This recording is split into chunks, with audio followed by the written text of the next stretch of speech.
second topic that I want to be talking about is I watched that recent docuseries on Netflix called Trials of Gabriel Fernandez. And wow. Yeah, it's about the investigations of the tragic death of an 8-year-old boy named Gabriel Fernandez, who endured horrific abuse from his mother and his mother's boyfriend, and who eventually passed away because of them. And it also deals with how the system pretty much failed the kid. So I will put first off, it's really great. It's a really great documentary, and I'm gonna get into why. But like right off the bat, hard documentary to watch. It's very hard. I will even say that. I don't really get I do get disturbed because I do like, I like watching intense shit that make me kind of, I don't know, get disturbed, I guess. I don't want to say I like disturbing shit. I don't know, maybe that makes me sound like a fucking psycho. But yeah, I mean, the show, it deals with child abuse, and you see some pictures of how his body looked like at the hospital, and man, like I physically got angry while watching the documentary, and I almost guarantee if you have just a segment of a heart, you will too. So it's a mind-boggling documentary because it's just so insane. It's like, how the fuck does this happen? How does this happen? And we kind of go, they explore that in the docuseries. So, but like again, if you're uncomfortable with anything tragic dealing with children, like especially child abuse, physical child abuse, I would still recommend watching it, but just be heavily warned. Like if you like just have like a new child, like if you just had a kid, I don't know if this is really it for you. Because it's gonna heavily disturb you, and it's gonna like emotionally affect you. I mean, I don't have kids. Probably will be a long time before I do, but I got real. I was like, this is insane. Like, this is ridiculous. Like, some people in this world are just so fucked up. It's ridiculous. So let's just get into the documentary itself. Why is it so good? If it's so disturbing and it disturbed you so much, Mike, why are you loving it? Why are you recommending it? Well, I think it takes a really, really balanced approach. Pretty much basically the problems with hunters that I was talking about, having it be a heavy-handed political message and it's very one-sided. This is really different. The trials of Gabriel Fernandez take a really balanced approach. They give you both sides of every story. They even try to like sort of humanize the mother and the boyfriend who did this to Gabriel for like a bit. They even try to, it's like, oh, well, the mother was, she was gang raped and had a rough childhood. And it's like, okay, I mean, that's really fucked up, but it gives you no fucking excuse for what you did to this boy. There's no excuse. Like, no, you're fucked. Fuck you. Like, I'm physically getting angry thinking about it again. But like, they tell the full story, and that's extremely important. That's a little bit more important to some other issues that they do come up. So, basically, the big story in this documentary is the Child Protective Services, like the social workers that were involved in Gabriel's case. Like it's not like no one knew this was going on with Gabriel, with the child. Like there was elementary school teacher saw it and called repeatedly about it. Other people called social services about it, and some people just like saw it and just didn't do anything about it.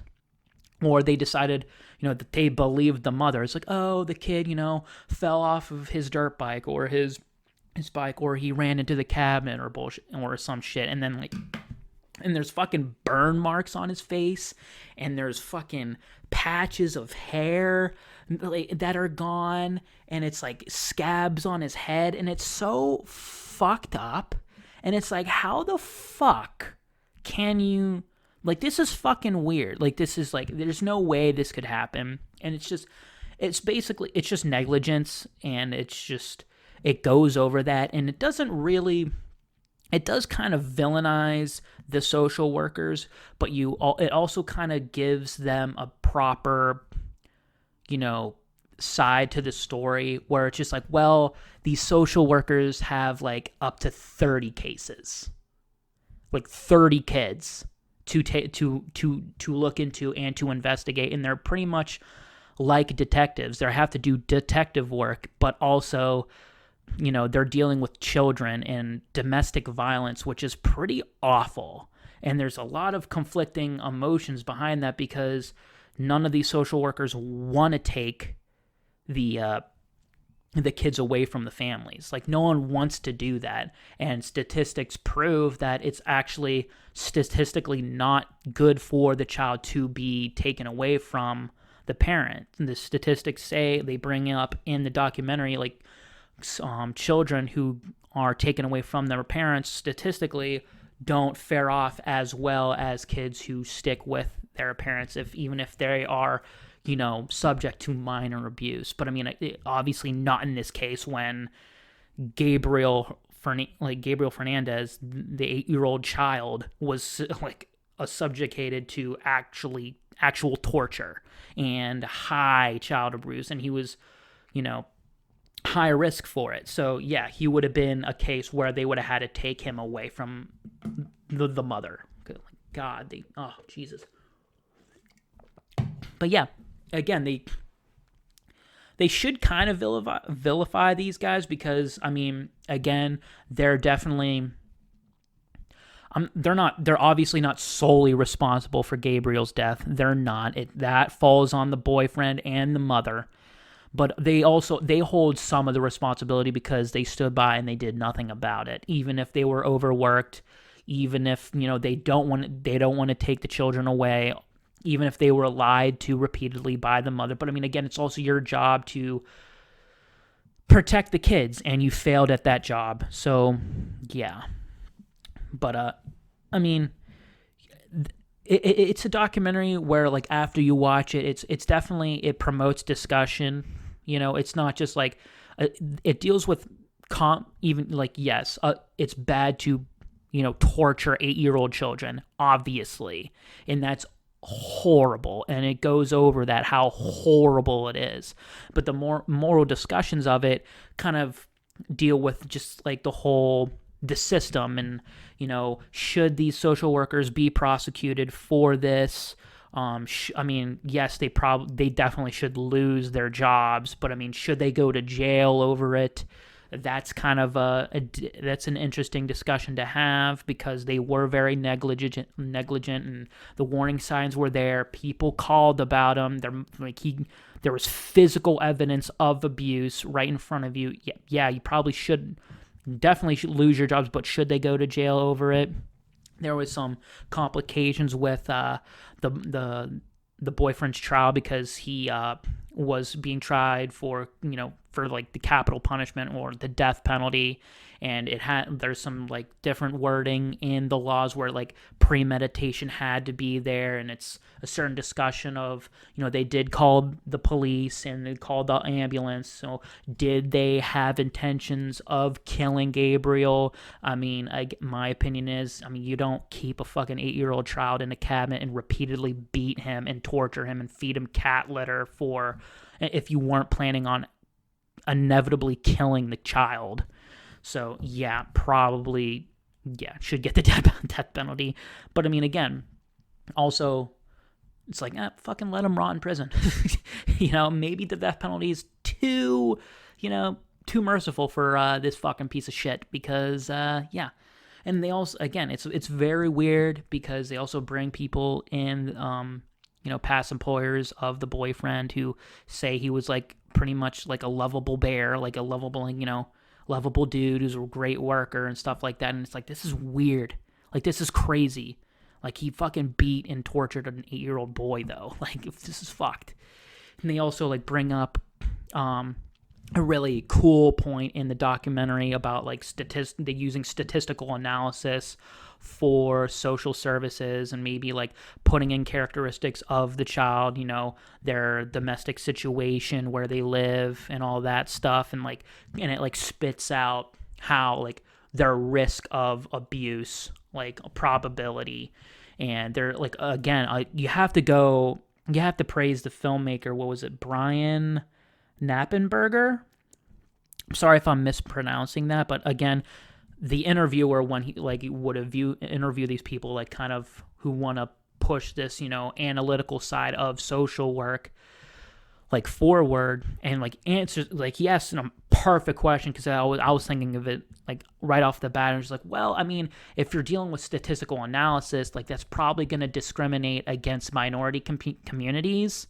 So, I mean, that's sort of a point that like, these are human beings, and there has to be a human element to it, and you can't just, like, take parents' kids away, strictly based off of some analytical and, some statistical analysis saying that their kid might be high risk, of abuse, or, a poor environment to live in. You can't really just do that. And the documentary points that out. It's, again, I love the way it approaches every issue that it's brought up, and also just sheds the light on just, like, the social protective system in America, or in that location. I'm pretty sure it was in I want to say it was in California, or, like, Florida or something. I forget exactly. Excuse me. I'm pretty sure it was California, but yeah, it was definitely very, very interesting. It's a very incredibly well done docuseries. I think there's 6 episodes. Each episode's around an hour long, so it's not a very high, like, commitment. It's a limited series, so it's not going to be ongoing. I think it's definitely one of the better documentaries on Netflix. Again, really hard to watch, especially if you have kids. I'm sure it's harder to watch it if you have kids rather than not have kids. I'm sure, like, it wasn't easy for me to watch, and I don't have children. So I can't imagine if you do, and watching this, it will make you physically angry. It will make you, like, I can't believe, like, almost like I can't watch this. This isn't a bad documentary, but, like, this is heavily disturbing. And yeah, I mean, they do. I mean, they don't show you much. They don't, like, they don't show you much of Gabriel's body. They mainly show, like, sort of, like, sketches of, like, what like, of the, like, not the actual physical pictures of the injuries, other than maybe a couple that are, like, really quick, but it's enough to stick in your mind, and you're like, holy shit, that's fucked. But yeah, again, yeah, one of the better documentaries. I mean, I would even, like, kind of sort of criticize some of the bigger documentaries on Netflix, even though they are really good, such as, like, Making a Murderer, The Keepers, stuff like that, where, like, both of those documentaries are pretty one-sided. They pretty much are. Whether that's a good thing or a bad thing, I'm not really sure, But I mean, again, there's also, like, Making a Murderer is probably the biggest one. I think it was one of the first ones that kind of started this trend. I'm not sure if someone wants to check me on that, but yeah, the main guy, Steve Avery, I mean, the dude did also, threw a cat in the fire just because he wanted to. Like, that's kind of fucked up. I don't believe you do that, and if you're, not, a psycho a little bit. I mean, like, it's kind of fucked up. Like, I'm not a huge fan of cats, but I'm not, like, throwing them into a fire. So yeah, I mean, but yeah, also what happened to him, like, being false accused of rape and being jailed for 17 years is awful. So yeah, again, it's a very one-sided documentary, and it's not like it here, when it totally could have been. It totally could be, like, vilify these social workers that let this happen to Gabriel. Don't tell their side of the story. I mean, the only times it's one-sided is when, people refuse to be interviewed by the documentary, and they probably should have been. They probably should have talked to the documentarian and, you know, the interviewers of this docuseries, because I feel like it would have showed their perspective on it and not really twist anything like a lot of these docuseries, you know, probably do. I just, you know, I really respect the, I don't want to say storytelling, but like the way it was made. I really respect how much it really gave a shit about the situation and the issues that were brought up in the series. So check it out. I mean, again, if you know, child abuse is kind of a touchy issue for you, maybe stay clear of it. Maybe don't. But I mean, again, I think it's a very eye-opening it's a very eye-opening documentary, and it really just opens your, you know, really makes you be better in that, like, if you see something that is wrong, do something about it. You know, don't just, you know, assume that someone else will take care of it. You know, I mean, I'm pretty sure, I forget where this happened, but, you know, I think it was like an apartment building. I don't know. I'm not going to even bring it up because I'm not completely sure about it. But like, if you see something wrong, do something about it. You know, don't just let it go and assume that, you know, something will come, someone will come and fix it, because most of the time no one's coming and no one's helping, especially if it's your job. So yeah.